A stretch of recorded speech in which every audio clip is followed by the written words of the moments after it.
Hey everyone, welcome back to the channel. I'm Lowell and this is On the Hook 808.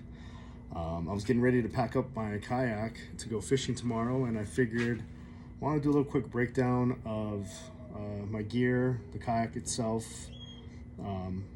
Yeah, specifically for when I go fishing at Willow Beach, trolling for stripers. So yeah, let's get cracking at it. Well, let's start off with what kayak I'm using. I'm using a Real Yaks Radar 10-foot modular fin drive kayak. You know, I think being able to take it apart and load it into my Toyota RAV4 is really convenient. We do have a truck that I can load it into, but that's not always available for me to use. So yeah, being able to take it apart is really convenient and really useful. So let's kind of go around and start taking a look at the kayak itself. Okay, so here is the Real Yaks Radar. My version is the fin drive. You can also get this in a pedal drive, and there's an option to load a cassette in here so that you can load a trolling motor right there.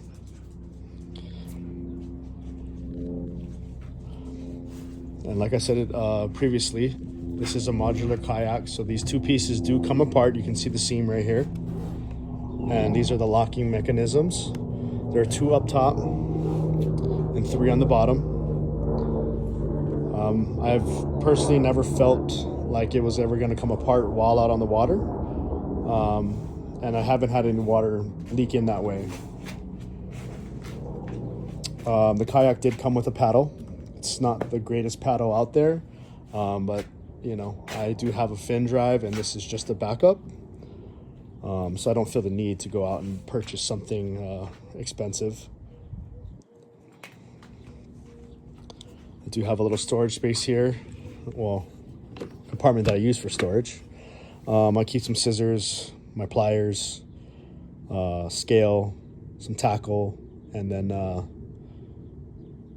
some tools. You just never know if when you're out on the water if something needs to be tightened down or fixed. So I like to keep that on hand. Yeah, as we move back, there are some pole holders. There's one on each side. These are really convenient, and I love the fact that those came with the kayak. Here is the rudder. And the control for the rudder is actually right here. I will say this. When I set this up, the wires were twisted inside. So I actually had to look up on YouTube how to fix it, because I didn't know what was going wrong with it, and I didn't know if I had to go buy a whole new one or what was up, and I actually ended up finding online that happens with Real Yaks, that sometimes they come installed flipped, so you just have to flip it back over and then you know, you're on your way. Here's the other pole holder, and then it did come with a rod holder. The only problem is the first time that I caught a fish, it actually broke off. The fish pulled it off. So I went out and just kind of upgraded to these. I do have two on. I haven't really ever used both. I have used them separately, but you know, if I really wanted to, I could technically run two poles at one time. This is just, I actually just got this. It's a phone holder, and that's been really convenient.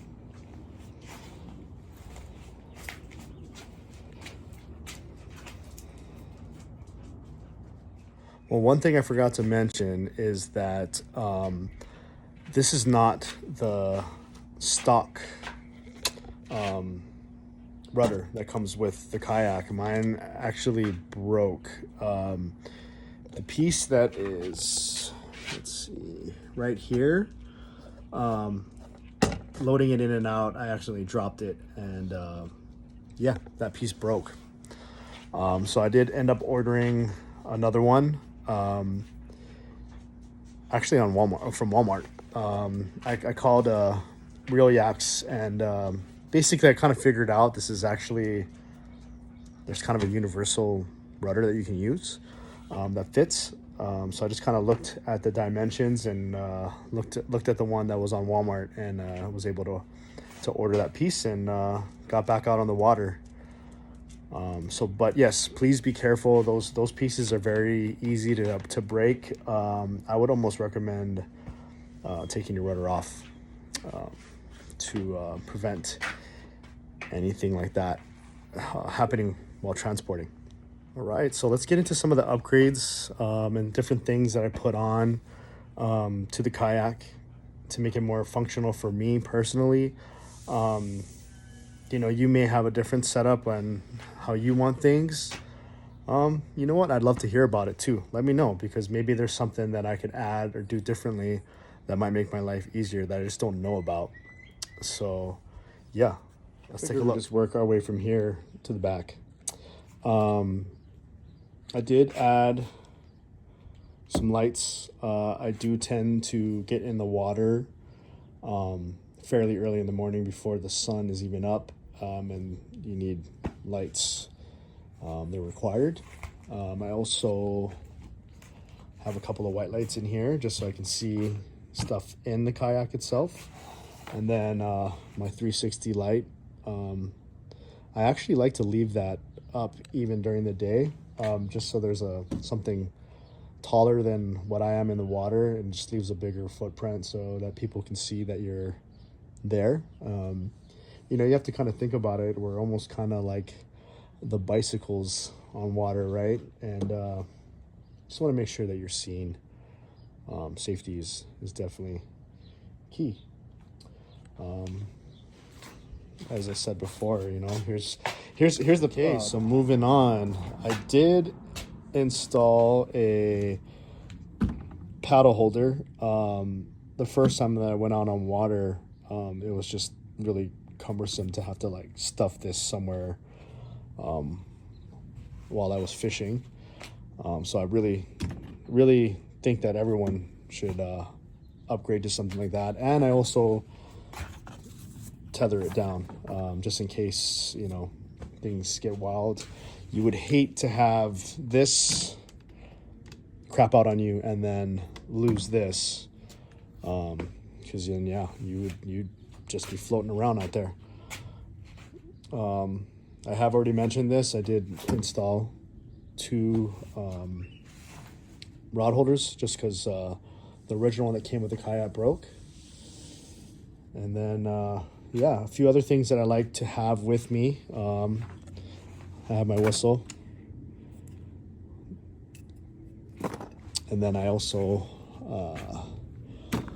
actually have a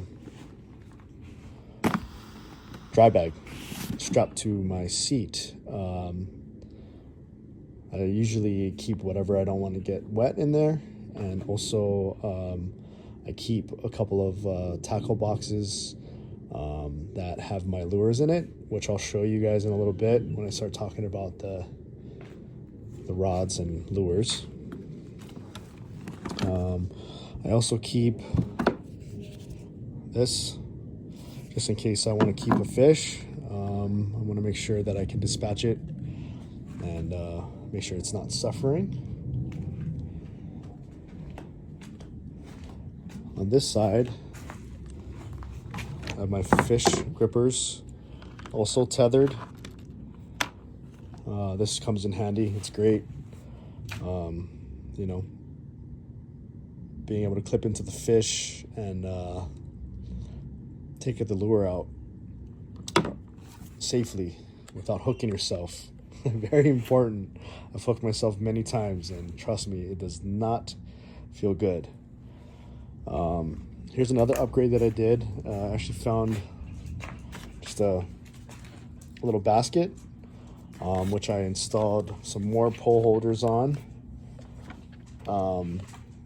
sometimes if I go to like Lake Mead and I'm going for different species, just easier to have poles already set up so you're not setting up on the water, you know, especially if boats are going by or it's windy, you're kind of rocking back and forth, and again, you might hook yourself. So I like to have everything kind of ready to go. So I'll have a few poles all set up and in there. I also have a bucket with a lid, and yeah, I mean, I kind of toss some stuff in there. I have my fillet knife and an anchor. Sometimes I carry some other things in there, and then also it's very useful if you have some trash. I don't like, you know, I'm originally from Hawaii. We're big on no littering, so I make it a point to make sure that I can leave my trash in here and not worry about it flying out of the kayak. So I think that's a great touch. I just strapped this in recently, actually, because my GoPro crapped out and I'm using a different camera. So this gives me that back view angle, which I like. I also have a small net with some other striper that we catch actually over at Willow Beach. It's actually too small of a net, but I like having it. Just makes life easy sometimes.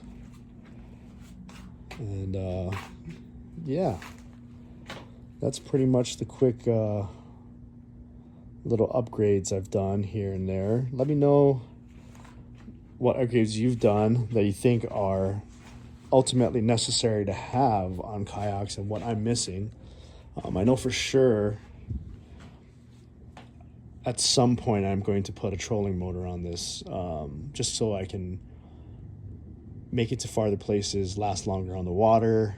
You know, especially how I troll. I always start going upriver towards the Hoover Dam, and yeah, if the water is flowing that day, or you know, I think they actually release the water in the morning, so I'm usually fighting the current, the flow of the water, going up towards the Hoover Dam every time I go. It's nice on the way back, but going up, it could be tough sometimes. So I think at some point getting a trolling motor would be very beneficial. Cool. All right, well, let's get into some of the rods and tackle and whatnot, the fun stuff.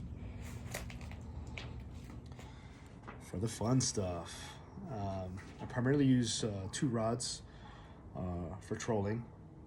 My favorite and the one I caught the most fish on is actually this pen. It's actually probably a bit too long for the kayak and for what I'm doing, but it works, so I'm not going to change it up, and I have some attachment to it now. I primarily use the Savage Gear Scandal on that one. It has 25-pound mono on it, and yeah, recently that's been the winner. That's been the winner combo for me. The other rod that I use is this Shimano. A buddy of mine actually gave me the rod, and funny thing is we both went fishing that day, and I hooked into something and he didn't, and we had a great laugh about it. I mean, you know, it's one of those memories that'll be locked in my mind forever. So for that one, I kind of use the Boss Glide, and I kind of tend to like to use the pen while I go up river heading towards Hoover, and then I'll use the Shimano when I head back towards the pier at Willow Beach. That being said, I have used the lures on both. I've you know, done a Shimano going up and whatever, but this is just what I've been doing lately. The other question I get asked is speed. I can't get super fast with my fin drive, but primarily the most times I've been hooked up, I've been going at a lower speed. I mean, even to the point where I was barely even moving and just kind of letting the lure do its thing in the current. So, you know, and that's not to say that it's going to work for you. I'm by no means an expert. It's just what has been working for me recently. Yeah, I would just recommend keep trying, keep doing different things. You know, some people say the Tony Garcia is the lure you have to use. Others will say it's the depths. I have yet to use those. These are the only ones that I've kind of used. There's also some other Savage Gears ones that I've worked with before too. But those two have by far been the most successful for me. And yeah, I'm looking forward to getting out there and hooking into some fish. So I'm gonna end this video because I'm gonna pack everything up, and I want to get some good sleep because I'm gonna get up early and I'm gonna hit the water, and hopefully I hook into something big. You know, I hope that everyone else can get out on the water, keep them lines tight, get your PBs. And at the very least, even if you get skunked, I mean, just get out there and enjoy. You know, it's Willow Beach has slowly become a real favorite of mine. It's just so peaceful to get out there early, especially when there's not too many people on the water. You know, if it's not a windy day and it's kind of like glass, I'm telling you, it's a beautiful thing, and it's good for them, good for the soul and the mind. So yeah, let's get out there. And the reminder, it doesn't have to make sense to anyone else. If it makes you happy, that's all that matters. None of us are getting out of here alive, so you might as well do what you want.